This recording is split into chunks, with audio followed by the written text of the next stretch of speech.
the red-haired ghost of my dreams. For as long as I can remember, there was a boy in my dreams, a red-haired boy, not much older than me. It all started when I was around 5 or 6. In these dreams, the boy lived in my father's childhood home, the same house where my paternal grandparents had raised him and his sisters. It was an old houses with creaky wooden floors and faded wallpaper that smelled of old furniture polish. To most people, it probably seemed cozy, but to me, it always had an unsettling air, as though something was watching me from the shadows. No one in my family believed me when I talked about the boy. They thought it was just my imagination or a figment of a child's mind, a way to cope with something I didn't understand. But I knew what I saw. He wasn't just a figment of my imagination. He had a presence, a personality, and habits. The red-haired boy loved water. In my dreams, we would play in the downstairs bathroom, where he would splash around in the tub while I watched. I wasn't afraid of him. In fact, I liked him. He was quiet and never spoke, but his presence felt familiar. We always played downstairs because that way, the adults wouldn't hear the water running and come to investigate. Even in dreams, there were things I wasn't supposed to do. When I told my parents about the boy, they brushed it off, saying I probably had an imaginary friend. My mother, though, being superstitious, seemed more unnerved than she let on. She spoke quietly to my father when she thought I wasn't listening, mentioning ghosts and spirits. At the time, I didn't understand what she meant. To me, he was just a boy who showed up in my dreams over and over again. Things started to get stranger when I began waking up in odd places. There was one night that still sticks in my mind. I had gone to bed like any other night, but in the middle of my sleep, I suddenly found myself waking up in the bathroom tub, with cold water running over my feet.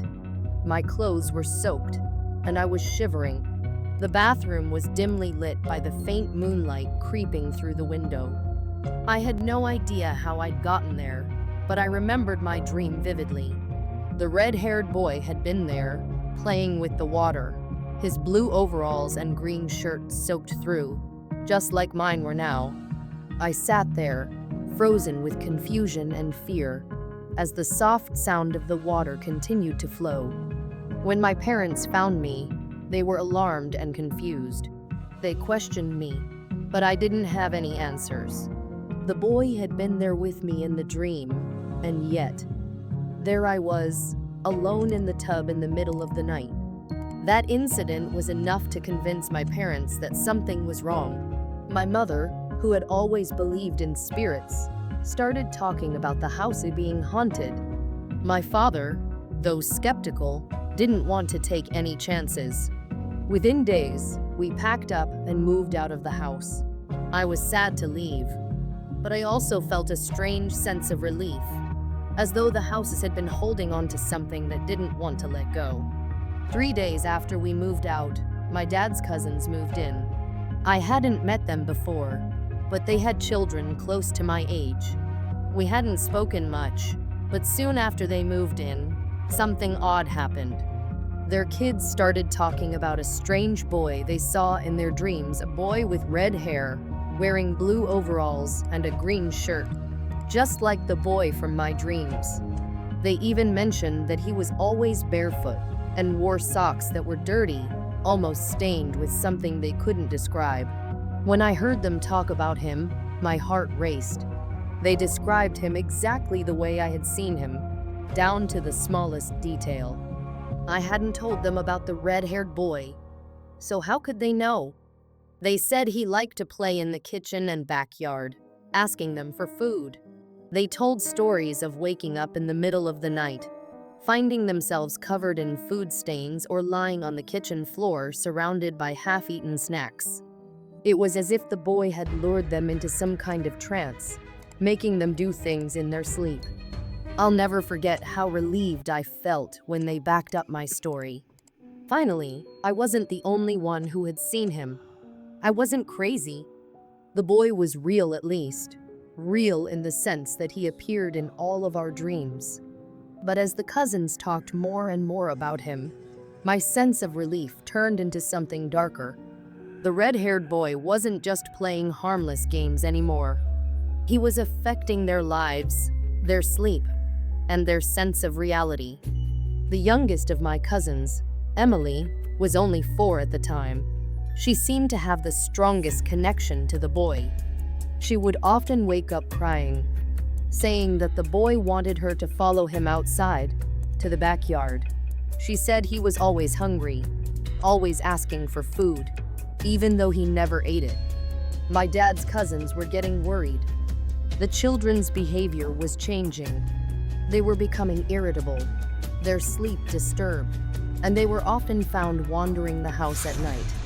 One morning, the eldest cousin, Lily, was found asleep in the kitchen, surrounded by half-eaten sandwiches and cookies. She had no memory of how she got there. Another time, 2 of the boys were discovered sitting in front of the open refrigerator, their hands and faces smeared with food they hadn't even tasted. It was as though the red-haired boy was making them do things they didn't want to, controlling their actions while they slept.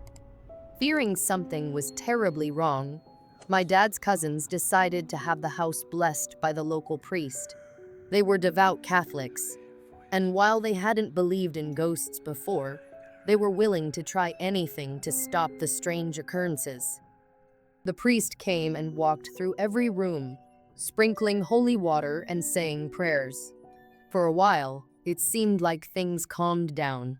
The children slept more peacefully, and the strange food-related incidents stopped. But even though the blessing brought some relief, I couldn't shake the feeling that the red-haired boy was still there. He was just waiting, hiding in the shadows, biding his time until he could return. My cousins never spoke of him again, but I knew they hadn't forgotten. Every now and then, I'd catch them exchanging uneasy glances, especially when they passed by the downstairs bathroom or the kitchen.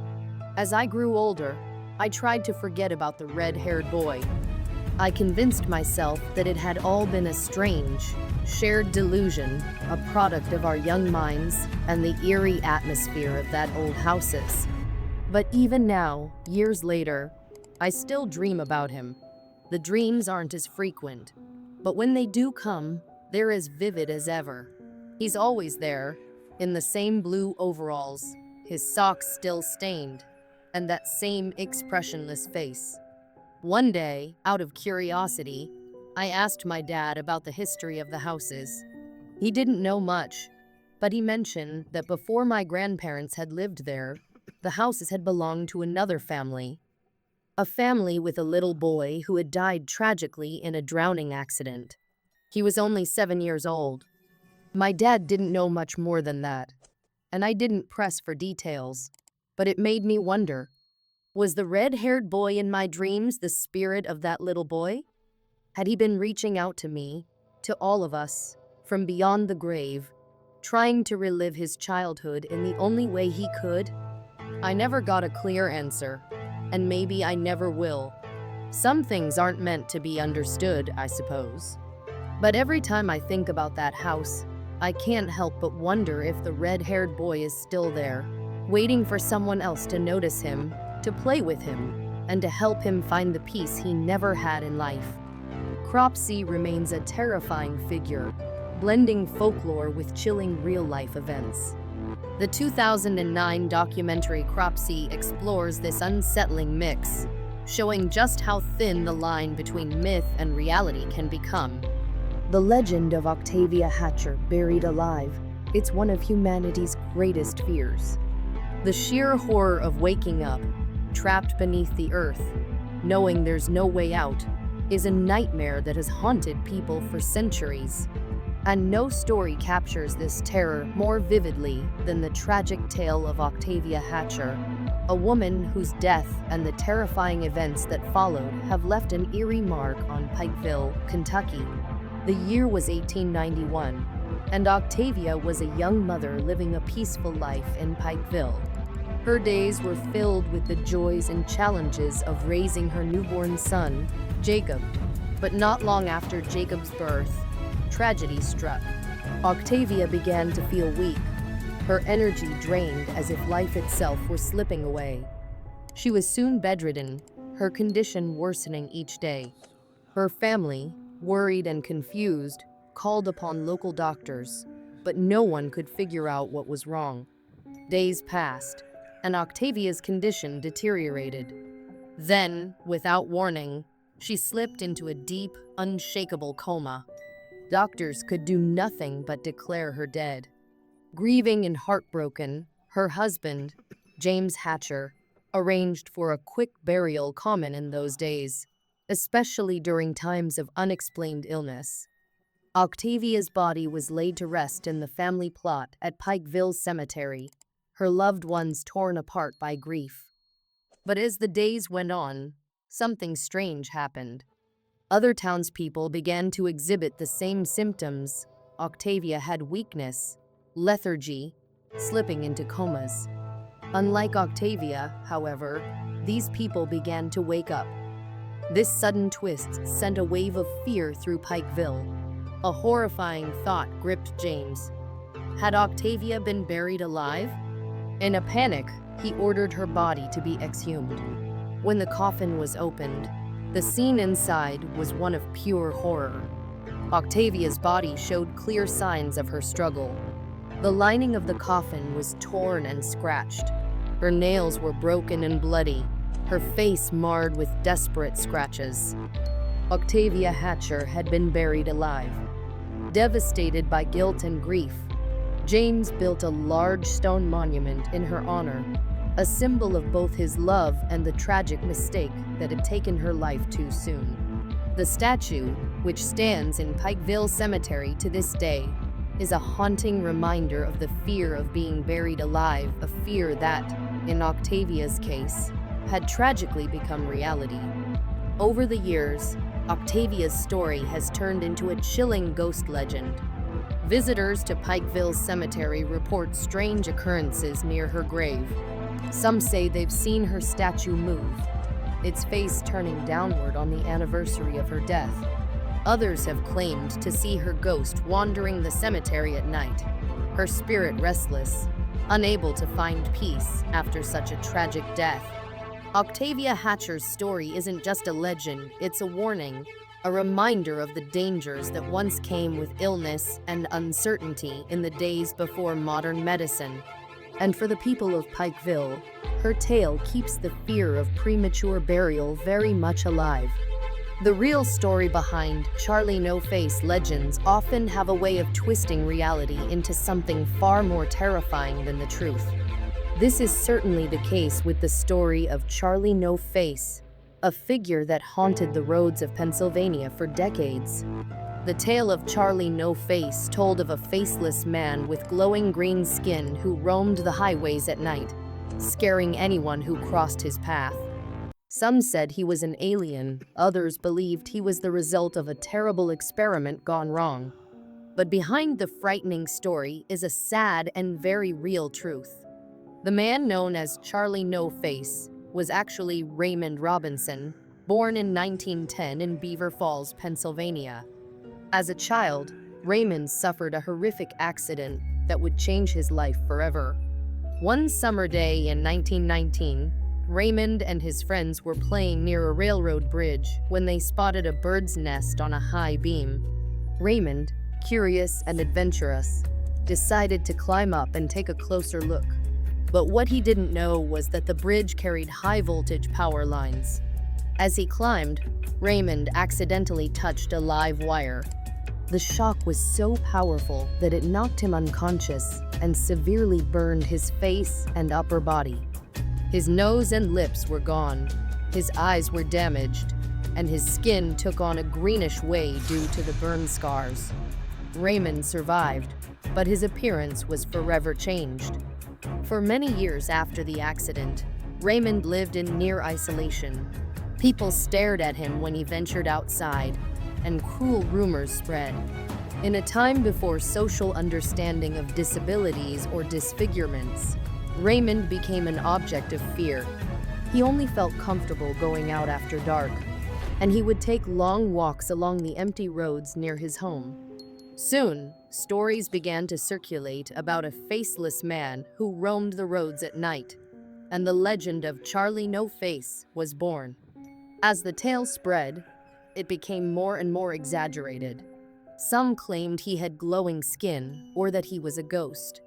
Others said he was a dangerous figure who would attack anyone who came too close. But the real Raymond Robinson was nothing like the terrifying figure people imagined. By all accounts, he was a kind and peaceful man. Locals who met him on his nighttime walks described him as polite and friendly. Some even approached him for conversation, and Raymond, despite his disfigurement, would happily chat with them. He became somewhat of a local legend, with people going out of their way to look for him on the roads at night. Though his life was marked by tragedy and isolation, Raymond found a way to live in peace, walking those dark roads until he passed away in 1985. His story is a reminder that behind the scariest legends, there's often a real person, a person whose life and struggles have been distorted into something unrecognizable. Slender Man. When fiction turns deadly, not all legends come from the distant past. Some are born in the modern age, fueled by the internet and social media. One of the most notorious examples of this is the tale of Slender Man, a fictional figure who blurred the line between fantasy and reality, and in one tragic case, turned deadly. Slender Man was created in 2009 by Eric Knudsen, who submitted an image of the tall, faceless figure to an online forum.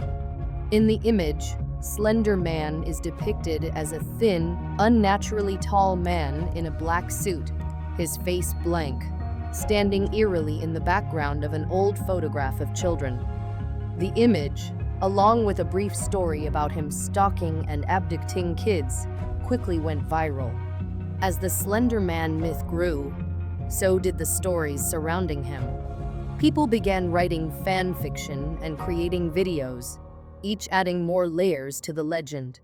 Soon, Slender Man became a full-fledged urban myth, with some people believing that he was real. For most, Slender Man remained a creepy internet character, nothing more than a scary story to tell at night. But in 2014, the line between fiction and reality blurred in the most horrifying way. In Waukesha, Wisconsin, two 12-year-old girls, Morgan Geyser and Anissa Ware, became obsessed with Slender Man. They believed that if they didn't offer him a human sacrifice, he would come for them and their families. To prove their loyalty, they lured their friend into the woods and stabbed her 19 times, intending to kill her for Slender Man. Miraculously, their friend survived. A cyclist found her, bleeding and struggling for help.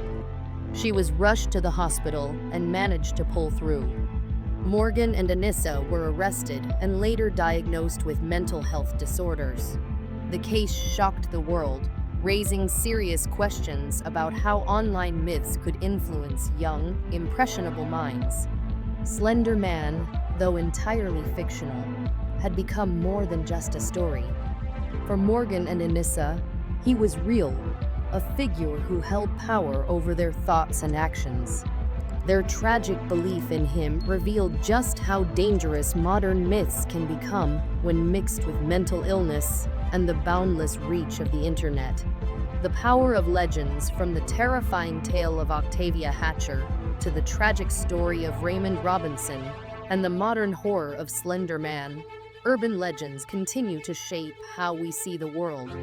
These stories, whether based on real events or born from pure imagination, tap into our deepest fears, the fear of the unknown, the fear of isolation, and the fear of losing control. But behind every legend is a hint of truth, a real person or event that sparked the story in the first place. As these tales grow and evolve, they remind us that the line between fact and fiction is often blurred. Are you ready to explore more haunting urban legends? Check out our playlist on urban legends of Japan. where eerie secrets and mysterious happenings await. You may find that some of these tales hit closer to home than you ever imagined.